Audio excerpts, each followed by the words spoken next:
saddle.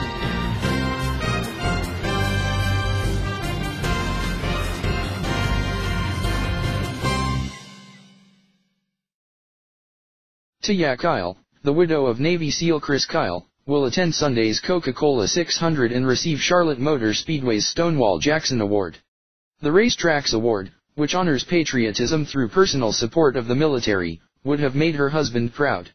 After all, Chris Kyle, who wrote American Sniper, was not just a patriot, but a NASCAR fan. Kyle was fond of wearing a number 8 Budweiser hat in honor of his favorite driver, Dale Earnhardt Jr., who he'd once met at a race. Although Taya Kyle told USA Today Sports it took her husband a while to warm up to racing. "He was such a proud to be a redneck kind of guy, and I was shocked when I met him that he wasn't into NASCAR at first," she said this week during a phone interview.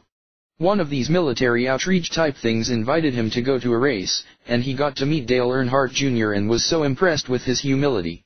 He was a huge fan after that. He was in awe of how tough the guys on the pit crew are and how fast they have to work, and the drivers and the strategy. He was sort of roped in from there on out. Earnhardt said Tuesday he was aware Kyle was a fan, but didn't recall their actual meeting. It likely came at a time when Kyle, the deadliest sniper in U.S. history, wasn't a high-profile figure yet.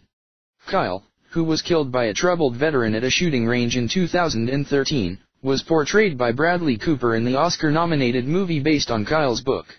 "I saw a picture of him that somebody sent to me with a number 8 hat on," Earnhardt said. "It surprises you sometimes, some of the people who follow the sport." Since the movie's release, Taya Kyle has used her platform to advocate for several military-related issues, including supporting the troops who return home. She praised NASCAR for its efforts in boosting morale. "Of the veterans who commit suicide every day," she said, 70% fought in the unpopular Vietnam War. "To me, that says so clearly that a country that is not grateful leaves a scar so deep that it never goes away," she said. "When I see NASCAR and Coca-Cola coming together to do something really big and cool at Charlotte Motor Speedway and making a big celebration for our military, I feel hope and I feel inspired that we maybe can save some of our veterans from having the same fate as our Vietnam guys did." Kyle has been on a book tour promoting American Wife, a memoir of love, war, faith, and renewal, which she hopes will help people understand what it's like to be a military spouse.